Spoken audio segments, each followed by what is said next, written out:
अदालत को online attend करता है, ई कोर्ट होती है उसके लिए, लेकिन ई कोर्ट अगर नहीं होती तो इमरान खान के लिए नहीं होती। यहां से वो भगौड़ा 3-3.25 साल हो गए हैं, भाग गया हुआ है।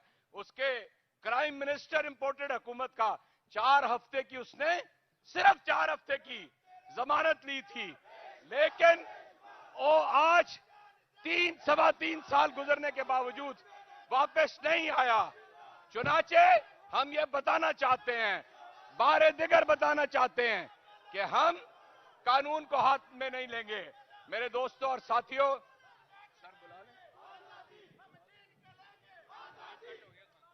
मैं नारे लगाते साथ ही जनाबे चेयरमैन को दावत दूंगा। कौन बचाएगा पाकिस्तान? कौन बचाएगा पाकिस्तान? कौन बचाएगा पाकिस्तान?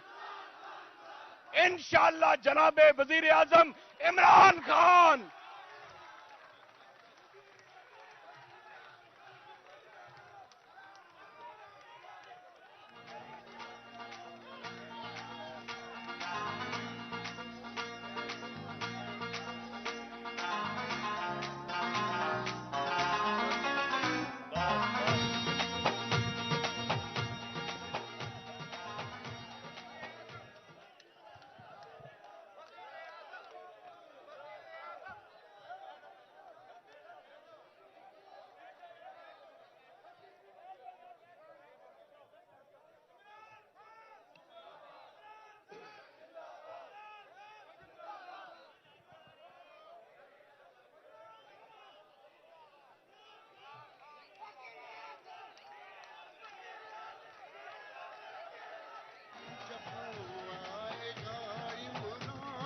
सबकी जान बढ़ेगी, सितों की शान बनेगा नया पाकिस्तान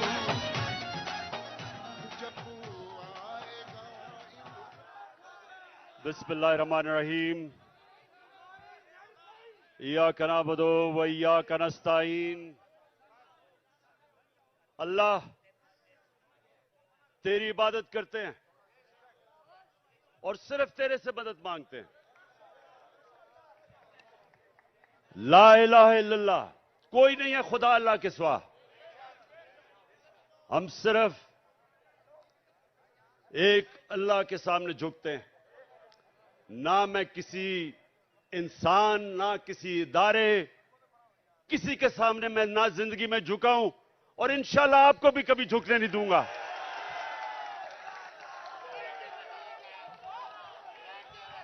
अच्छा, अब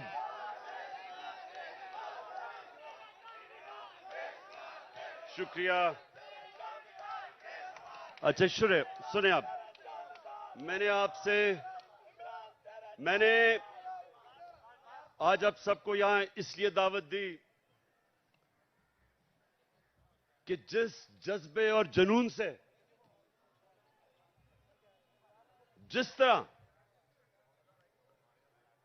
आपने जेल भरो तहरीक में शिरकत की, मेरी 26 साल की इस सियासी जद्दोजहद में जो मैंने आपका जज्बा, आपका जुनून और आपका ईमान जो मैंने वो देखा, तो मैंने अल्लाह का शुक्र अदा किया कि मैं अपने सामने एक हजूम को कौम बनते देख रहा हूं।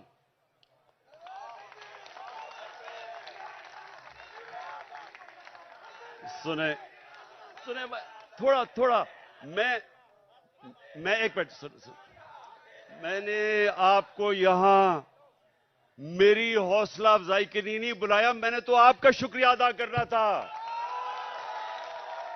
सुने जरा मेरी बात, सुने एक मिनट, सुने जरा। मैंने आपसे बड़ी अहम बात करनी है कि देखें, ये याद रखें कि जिधर पाकिस्तान को ये चोर और डाकू जिधर ये ले गए हैं, इसका सिर्फ एक कौम मुकाबला कर सकती है। इस वक्त का एक हजूम नहीं मुकाबला कर सकता। जब एक कौम फैसला कर लेती है कि जो भी हमारे सामने आए, जो रुकावट आए, हम दूर कर देंगे। उस कौम के सामने कोई खड़ा नहीं हो सकता। ये याद रखें कि हमारी जो कौम है, ये एक खास नारे पे बनी थी कि पाकिस्तान का मतलब क्या, और सारी कौम, सारे सूबों को पैगाम क्या था कि मेरा तेरा रिश्ता क्या। और ये नारा जो है, ये अल्लाह से जो वादा है, ये आजादी का नारा है। जब आप अल्लाह के सामने दावा करते हैं कि ए मौला, तेरे अलावा किसी के सामने मैं नहीं झुकूंगा, तो ये आपकी आजादी का दावा है। एक कौम जो गुलाम होती है वो कोई बड़े काम नहीं कर सकती, सिर्फ आजाद कौम ऊपर जा सकती है। जो मेरे नबी सल्लल्लाहु अलैहि वसल्लम ने मदीना की रियासत बना के साबित किया कि उन लोगों जिनकी कोई हैसियत नहीं थी, दुनिया की इमामत की उन्होंने। 2 सुपर पावर्स उनके सामने घुटने टेक गई, क्योंकि वो ला इलाहा इल्लल्लाह का मतलब समझ गए थे, उनके दिलों में चला गया था, वो आजाद हो गए थे। ये है हमारी जंग इस वक्त, आजादी की जंग, हकीकी आजादी की जंग। अच्छा, या रसूल अल्लाह, सुने आप मेरी बात, या अली सुने। मुझे आपके जज्बे और जुनून का एहसास है, एहसास है, माशाअल्लाह। लेकिन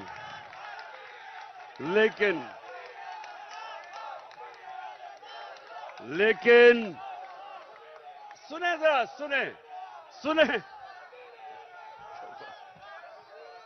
अच्छा सुने, बस सुने, बस। अच्छा, अब आज जो पाकिस्तान का बदतरीन वक्त है, माशत डूब गई है, तनख्वाहदार और गरीब पाकिस्तान की तारीख की सबसे ज्यादा महंगाई में पिस गया है। जिन लोगों ने इस मुल्क के ऊपर मुसल्लत होकर इसको तबाह किया है, उनके पैसे बाहर पड़े हुए हैं। अरे बस सुनो जरा, इतना आप जेल काट के आए हैं, मैं आपसे कुछ बातें करना चाहता हूं, आप बजाय बातें करने के नारे आपके खत्म नहीं हो रहे। सुने बड़ी गौर से बात, मुझे आपके जुनून का पूरी तरह और जज्बे का अंदाजा है, लेकिन बस मैंने सुना है, मुझे सारी तुम्हारी जेल की खबरें आती रही हैं। जिस तरह मैं क्रिकेट मैच का स्कोर देख रहा था, उसी तरह आपके जेल के हालात देख रहा था। अच्छा, अब सुने जरा मेरी बात।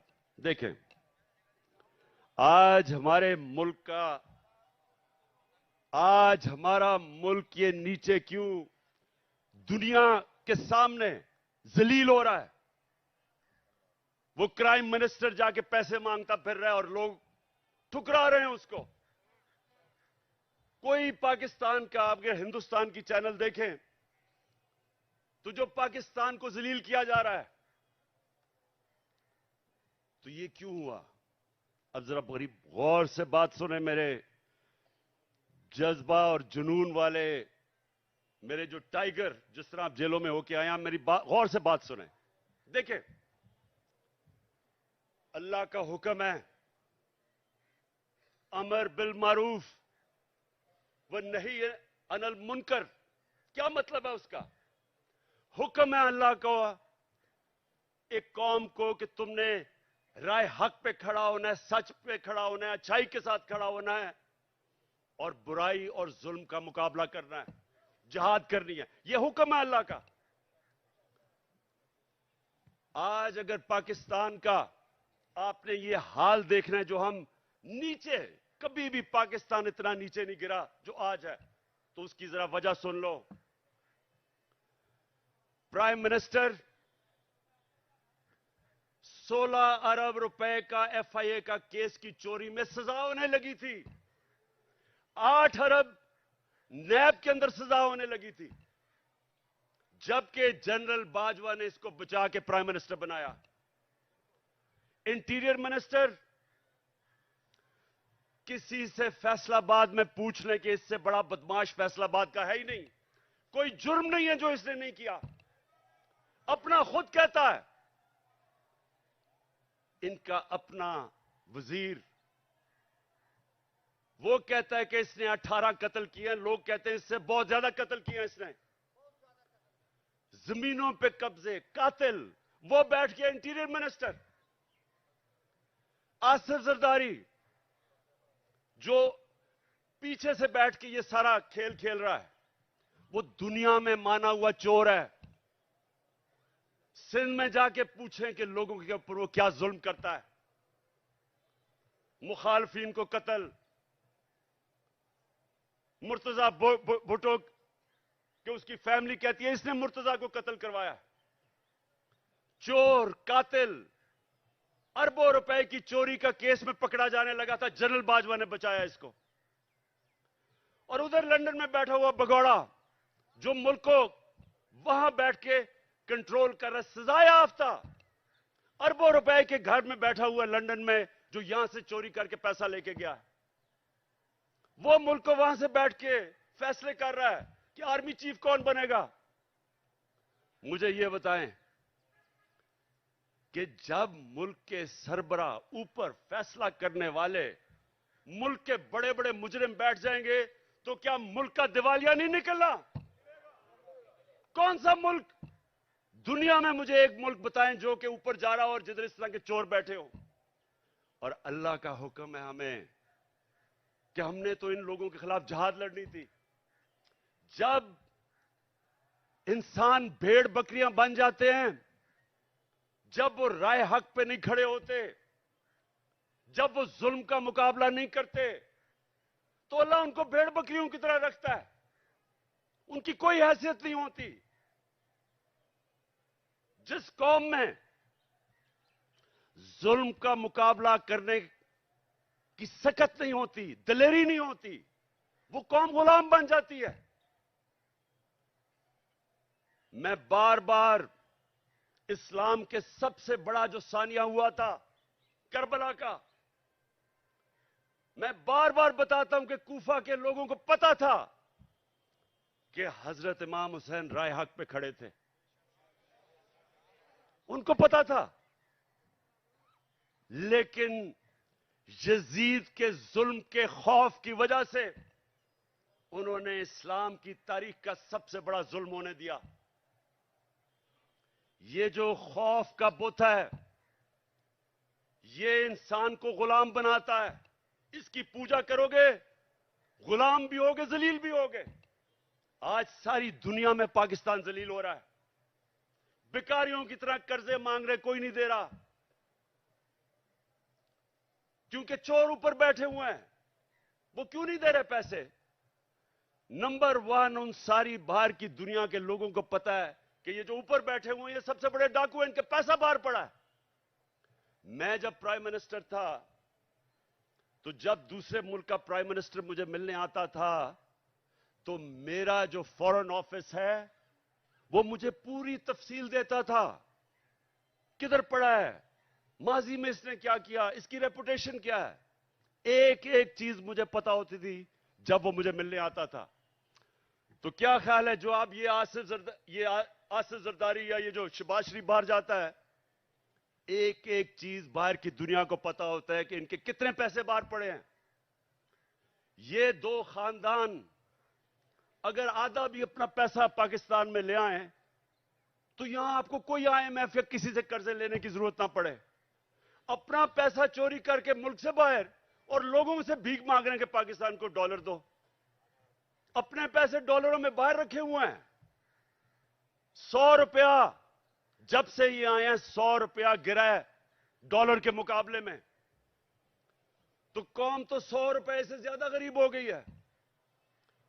कौम की तो खरीदार और कम हो गई है, और ये डॉलरों में पैसे रखने वाले, इनका तो 100 रुपए और ऊपर चला गया।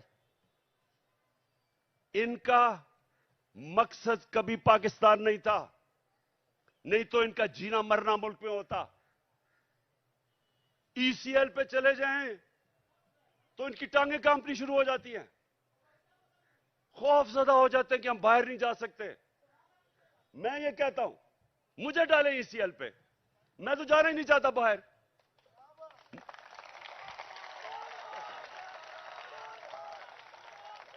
सुने सुने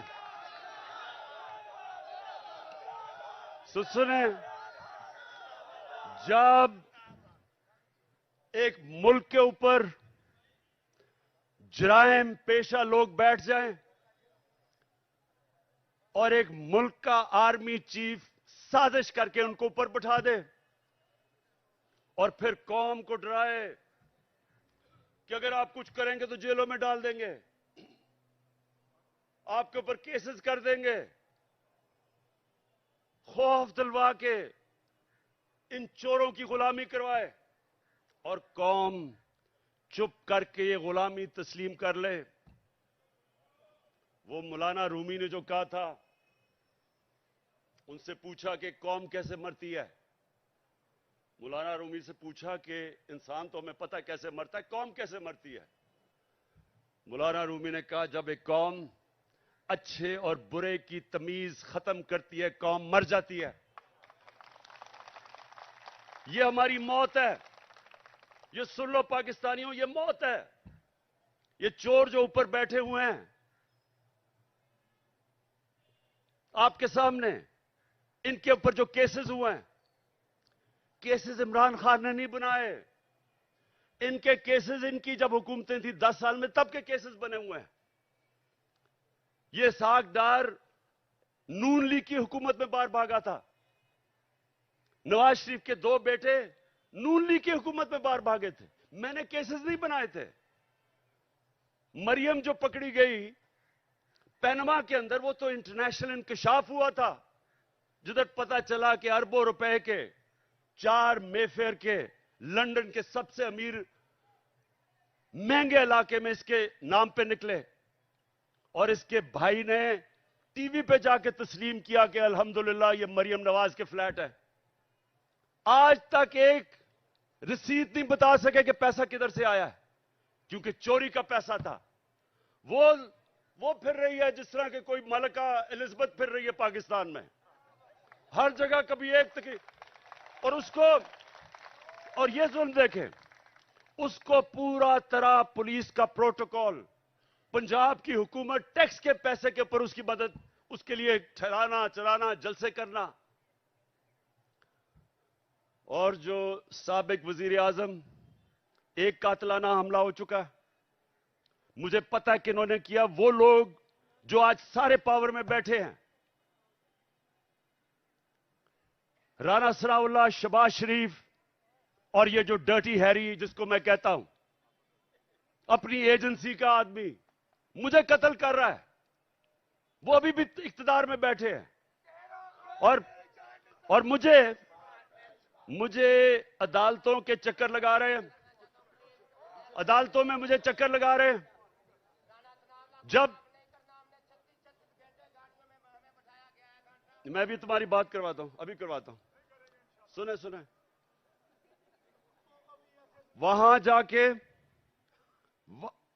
अदालतों के अंदर कोई सिक्योरिटी नहीं, पता है कि जान को खतरा है। और फिर से ये 3 और इनके साथ 1-2 और भी मुलव्विस है, पता है कि वो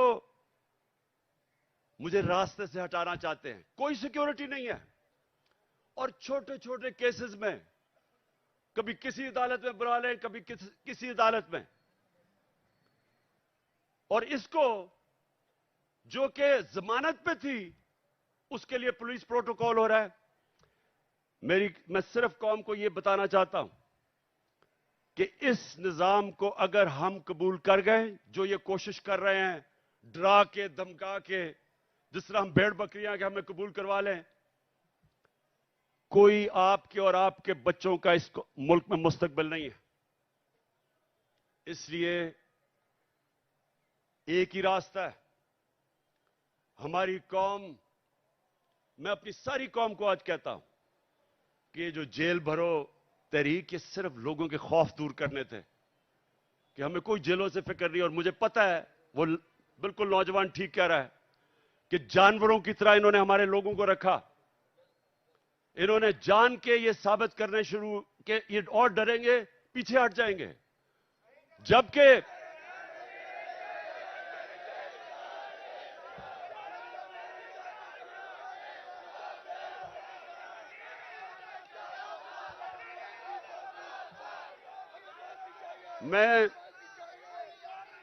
मैं देख रहा था कि हर शहर में ज्यादा लोग निकलना शुरू हो गए जेलों के लिए। यानी जैसे जैसे तहरीक बढ़ रही थी और ज्यादा लोग जेलों के लिए तैयार हो गए। और मैं एक दिन मैं देख रहा था कि किस तरफ जा रहा है। मैंने कॉल देनी थी सारे पाकिस्तान को कि एक दिन सारा पाकिस्तान निकले और जेलों में जाए ताकि इनकी सारी खत्म कर दो।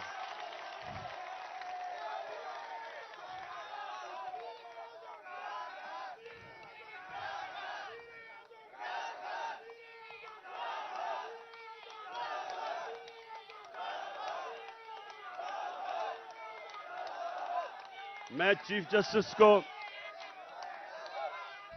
मैं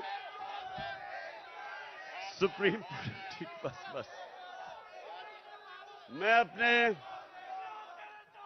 अपने सुप्रीम कोर्ट के चीफ जस्टिस को आज मैं अपने वकीलों के जरिए खत भी लिख रहा हूं कि अगर, जब पता है, खुद इंटीरियर मिनिस्ट्री कह रही है कि इमरान खान की जान खतरे में है, मैं कह रहा हूं मेरी जान खतरे में है, और मैं पहले 2 महीने पहले कह रहा था कि जान खतरे में, उसके बाद हमला हुआ मेरे पे। मैंने पहले पेशन गोई कर दी थी क्या करना है इन्होंने। मैं फिर कह रहा हूं, और मैं चीफ जस्टिस साहब को मैंने कहा वकील आज खत लिखें कि मजाहिया केसेस के ऊपर बुलाया जा रहा है। इलेक्शन के कमीशन के सामने मुजाहरा होता है, मैं घर बैठा हूं और मेरे ऊपर दहशतगर्दी का केस। तोशाखाना का केस, मैं तो कहता हूं आज कि जब भी तोशाखाना का केस मेरा सुना जाए, पब्लिक हियरिंग हो, टीवी के ऊपर सारी कौम को पता चले कि वो केस क्या है। कौम को पता चले कि क्या मजाक हो रहा है इस मुल्क से, कि जिन्होंने डाका मारा तोशाखाना के ऊपर जरदारी और नवाज शरीफ ने, उनके केसेस खत्म कर दिए हैं। और जिसने, और इंशाल्लाह ओपन हियरिंग हो, सारी कौम के सामने पता चले तोशाखाना केस क्या है। मैं चैलेंज करता हूं कि सारों के केसेस देखें, और अगर किसी ने कोई भी गैर कानूनी चीज तोशाखाना में नहीं की, उसका नाम इमरान खान निकलेगा। और मैं चीफ जस्टिस को हम ये खत लिखेंगे मेरे वकीलों के जरिए कि जब पता है कि मेरी जान खतरे में है, लाहौर हाई कोर्ट गया और इस्लामाबाद गया, कोई सिक्योरिटी नहीं थी। और जबकि जिसने मुझे गोलियां मारी, वो नवीद जो है, क्योंकि उसकी जान खतरे में है, उसको वीडियो कॉन्फ्रेंस के ऊपर उसे अदालत में वो बात करता है। तो ये तो ऐसा है कि जिन्होंने तहफ्फुज देना है, खतरा उन्हीं से ही है। जिसने, अब ये राना सनाउल्लाह जैसा गुंडा कभी ये किसी को तहफ्फुज दे सकता है क्या? ये शहबाज शरीफ जिसने शहबाज शरीफ जिसके ऊपर रिपोर्ट है कि पुलिस मुकाबले में इसने कितने लोग मरवाए हैं, आबद बॉक्सर ने टीवी के ऊपर आके कहा कि मुझे यह हुक्म करता था लोगों को मारने के लिए। मॉडल टाउन में इन दोनों ने सबके सामने टीवी के ऊपर नहते लोगों के ऊपर गोलियां चला के 14 लोगों को कत्ल किया और 60-70 लोगों को गोलियां लगी। इन लोगों ने तहफ्फुज देना है। और ये जो डर्टी हैरी जिसको मैं कहता हूं, ये अपने इदारे को बदनाम कर रहा है। ये एक ऐसा आदमी है जो साइकोपैथ है, ये नॉर्मल आदमी नहीं है, ये हैवान है। जिस तरह का इसने आजम स्वाति से किया कि उसको नंगा करके जब तशद्दुद कर रहे थे तो रिकॉर्ड कर रहा था और सुन रहा था। ये वो आदमी है बच्चों को पकड़ के, सोशल मीडिया के बच्चों को जो इसे किया, जो शहबाज गिल से किया है, उल्टा लटका के उससे जो किया है। इन्होंने सोशल मीडिया के लोगों के ऊपर जो जुल्म किया, सहाफियों से किया, जो अरशद शरीफ से किया, अब लोगों को पकड़ पकड़ के वो जो जावेद बेचारा चौकीदार, उसको उठा के ले गए, उसको नंगा किया, उल्टा लटकाया। एक तो ये साइकोपैथ नंगा करने का इसको बड़ा शौक है, ये नॉर्मल नहीं है, इसका ज़हनी तवाजुन ठीक नहीं है। नंगा करके फिर उसको एक चरपाई के साथ बांधा, कुत्ते की तरह उसको जंजीर बांध के चरपाई के साथ 3 दिन बांधा। कौन करता है अपने लोगों से ऐसे? इदारे को ये बदनाम कर रहा है और ये लोगों ने मेरी हिफाजत करनी है। खतरा ही इन लोगों से है।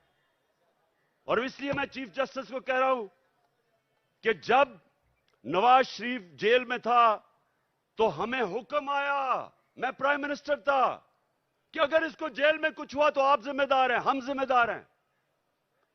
तो मुझे तो खतरा ही उन लोगों से है।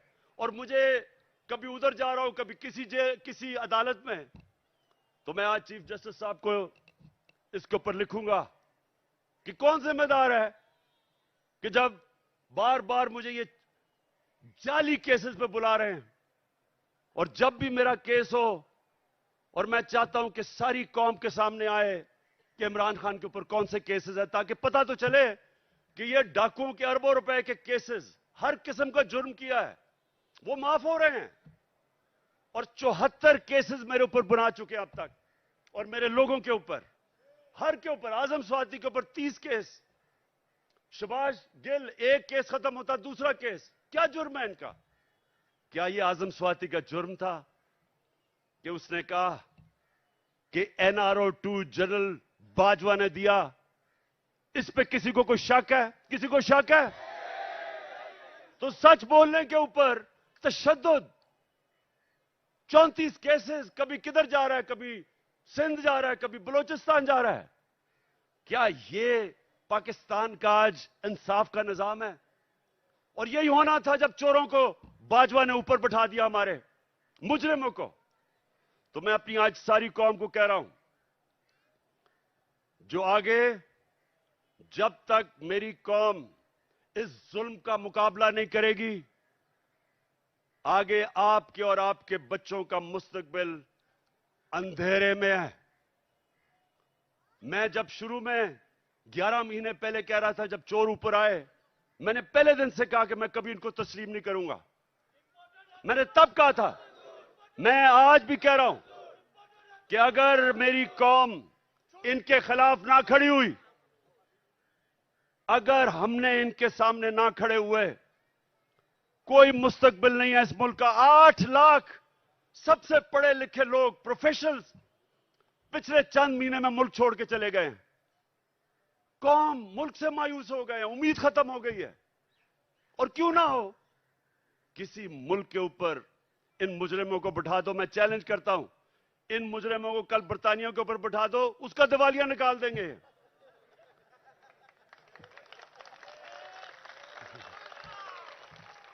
मैं आखिर में सुने, मैं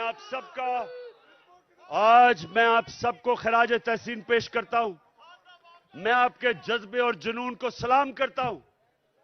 और मैं आप सबको ये बताना चाहता हूं कि जितना हम सब आपको देख रहे थे जब आप जेलों में थे, जो आपको पकड़ रहे थे, आपने मेरी सारी पार्टी का सर फख्र से ऊपर कर दिया। बहुत बहुत शुक्रिया।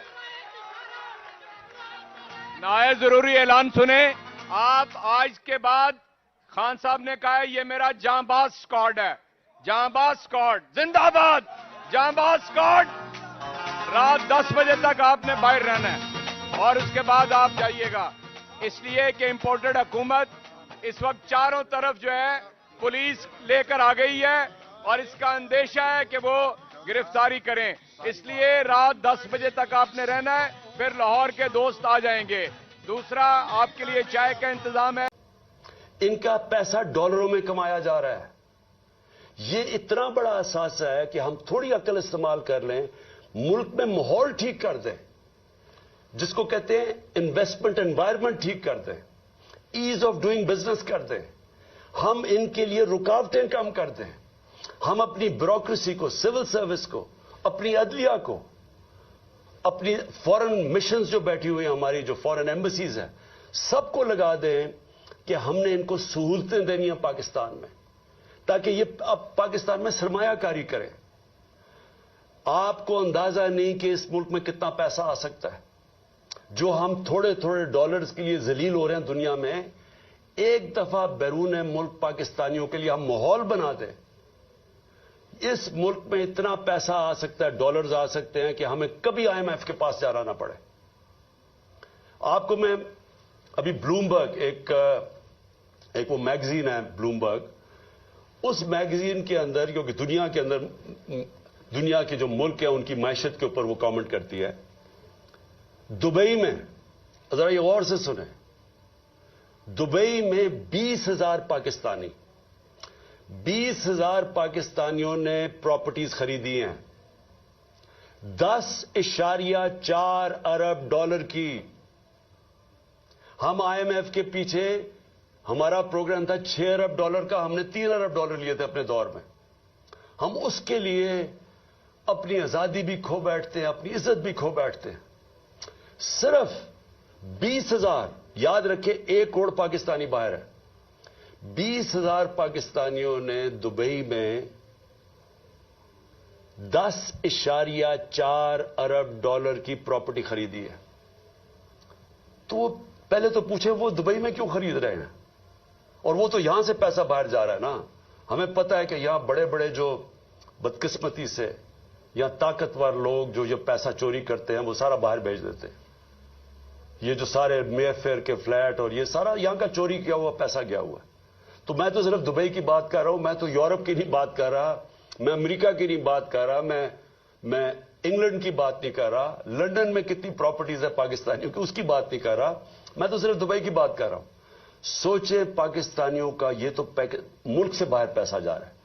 ये सोच ले कि उन 1 करोड़ पाकिस्तानियों में से अगर 5 लाख पाकिस्तानी फैसला करें पाकिस्तान में सरमायाकारी करने का, मैं आपको यकीन दिलाता हूं कि पाकिस्तान के डॉलर का मसला हल हो जाएगा।